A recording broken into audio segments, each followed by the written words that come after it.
The caves in Pikmin 2 were the best part of Pikmin 2. Admittedly, it was 80% of Pikmin 2, if not more. Even so, there were 14 different caves that were given to us throughout the game, and many of them were a great joy to go through. So here's a quick little video of the top 5 Pikmin caves. This obviously is not going to use any of the caves from Pikmin 1 or Pikmin 3, because they don't exist. And sure, there is Hey Pikmin, but let's not count that one either. I can't really tell what is a cave and what isn't anyway, and they'll probably all be at the bottom of the list. Anyway, let's get started. Also, this is only a top 5 list because if I said 10, then you'd just see that the last 4 on the list are the ones that were at the beginning. Spoilers, let's begin.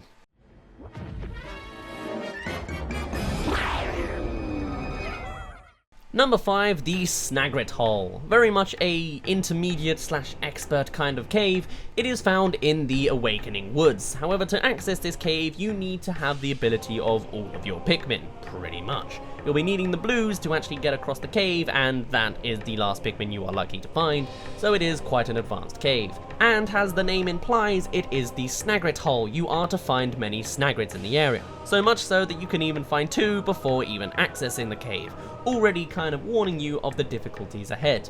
Within this cave are actually a unique aesthetic that isn't found anywhere else in the game. The very first level introduces us to a tree house, or a bird house. This is a unique asset that doesn't appear anywhere else in the game, and it really resonated with me when I first played it, because you literally climb up the tree and then come to a wooden room at the end. Now sure, you'll likely only ever find a Leviathan Pharaoh and a cave hole that takes you deeper, but even still, it was a nice surprise. On top of that, going through that cave hole, you then get access to the garden cave, a garden aesthetic, I don't really know how else to describe it, which adds to help a really interesting visual story, as if you actually climbed a tree and just jumped down out of the birdhouse and into a garden. It was a really unique experience to find, and of course brought plenty of new assets. The biggest one being stones that Pikmin could easily walk over but your captain couldn't, and of course little puddles of water that you would need either Pikmin to go across a wooden bridge or just use blues to go ahead of. In this kind of area you'd also find giant buckets and spades, not so much really creating a humanoid style, but at least giving a nice new venture into what maybe once was. I'm not sure if that makes any sense, but it may not be trying to foreshadow that there is a human boss in the future, but it is a nice little way of showing us the humankind aspects that were appearing in the past. And of course, the hole is very specifically themed. All of them are, but this one is especially nice as it delivers on what it says on the tin. It gives you Snagrits. There are plenty of sub-levels that give you 1 or 2 Snagrits to chomp on you through the mission, which is especially nice because the Snagit was once its own boss in one of the earlier caves in the same area of the Awakening Wood, so it really helps to show how the player has grown in strength as they progress. And for the final sub-level, it expands even further by showing how easily you can overcome a Snagit, so now let's introduce the next level upgrade of the Snagrits, this time being the pileated Snagit, no longer being confined to the ground and instead having its own singular foot with which to jump and dive at you. It's a nice expansion of what was already established. You had an earlier version of the cave and the style and the experience as a whole, and this was just an upgrade for the harder, more challenging players. Nice.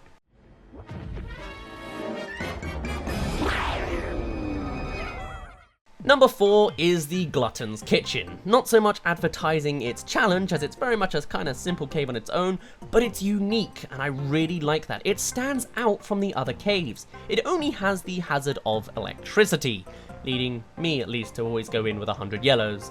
No regrets. But the environment that it actually hosts is unique in its own. It again leans towards a more humanoid kind of story. There's not really a story to see there, but it's much more human influenced. You come into a series of toy rooms. You might find crayons, maybe not drawings, but you see wooden planks, you find xylophones, you find remnants of almost like a child's room, just a fun little area. The music, of course, is a bit more goofy and fun, but that's kind of the whole point, I guess. There are plenty of anode beetles to find, so you'll need plenty of yellows for that obvious reason, but also it likes to trick you. There is one cave where you might find some nice train tracks somewhere, toy train tracks of course, some little toy houses, maybe you'll find a coffee mug, but what you'll also find is a bowl bear, just chucked in the middle, I don't know if it was made to really throw people off, since they might not have brought their reds or their purples because of the hazardous thing, but I found that to be really kind of shocking. I liked it a lot. And then as you progress further, you see all sorts of different elements. You see giant xylophones and more electrical things. Maybe there is a story here that I should be digging up, but oh well. And then when you finally get to the final sub-level, you're introduced to the actual kitchen. You got tablecloths and plates, and of course the bread bugs and giant bread bugs, attacking a whole bunch of different foods, mostly the fried egg. It's pretty much the only one I really remember on that cave. And of course you've got to fight in a unique way, no longer just using your brawns, but actually your brain. Well, actually, I guess it is all brawn. You got to play tug of war with the giant bread bugs until you defeat them all by their own greed, and take away the treasure as you do so. It's a nice, unique twist on the style. It's nice to not have all of the same stuff.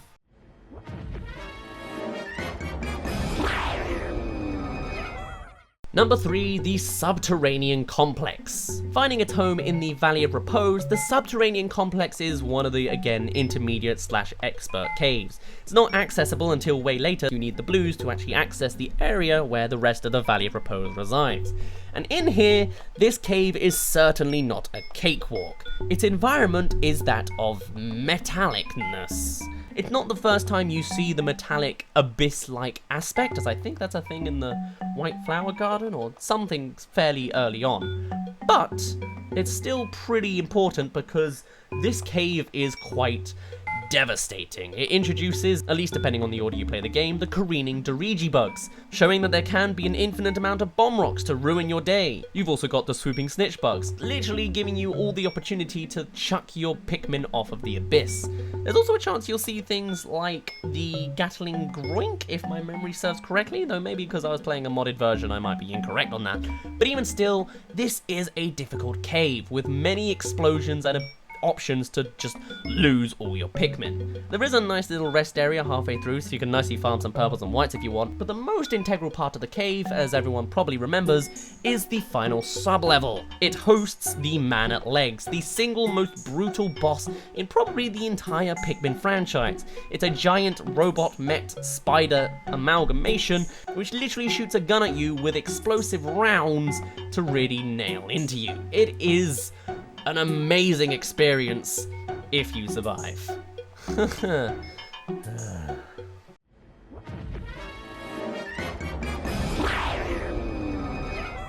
Number 2, the Hole of Heroes. The second to last cave you are likely to find, at least if you're playing it correctly. It is the largest cave of the entire Pikmin franchise, technically, with 15 sub-levels. It is basically the ending cave for you. It doesn't have the story end, but it does have a gameplay end. It basically acts as a boss run, basically introducing you to all of your previous challenges and making you fight against it all again. It's a nice wrap-up story that just feels really nice to me. I don't know why I like it that much, it just is a thing. Plus, on top of that, it doesn't just finish by giving you like the final boss again or repeating the final boss of the cave as another boss. It gives you a new one. It shows you all these different types of spiders, and then it's like, hey, let's have the Raging Longlegs, a new version of the giant dweevils you've been dealing with in the past. Beady Longlegs is what I meant to say, not dweevils, but it's all themed, I tell ya. It's nice that after all of the old bosses, it gives you a new twist, and it is a harder boss. To a degree. Its feet are so big, you only really need a pack of 10 Pikmin at most to survive. But it's good. I like it a lot.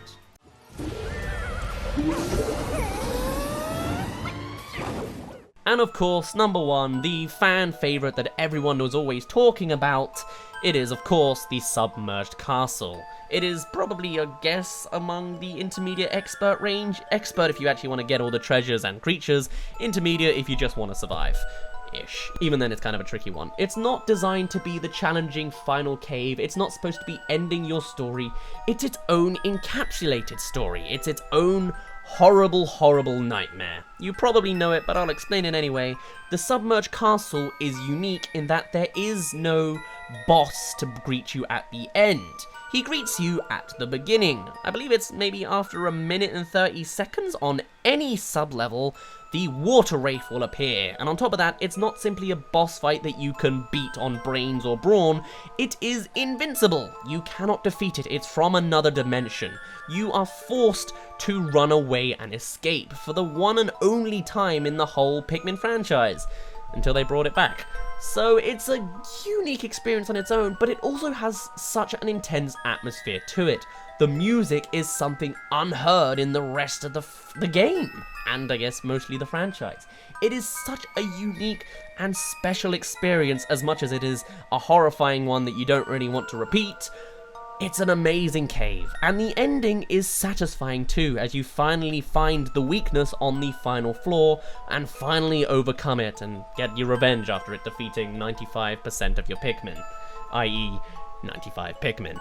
Anyway, that was a short-ish little video of the top 5 Pikmin caves. I would also do an alternative top 5 worst caves, but they don't suck. None of the caves really suck. The ones that I had at the bottom were the beginning ones because they didn't show us much. They didn't give us much. They were nice as an introduction, but basically the caves get better as you go along the game, for the most part. So, wasn't really worth it. And if I used all 10, then I'm basically just describing every single cave. Plus, this video's already 14 minutes on raw recording, so I don't think you want to hear any more.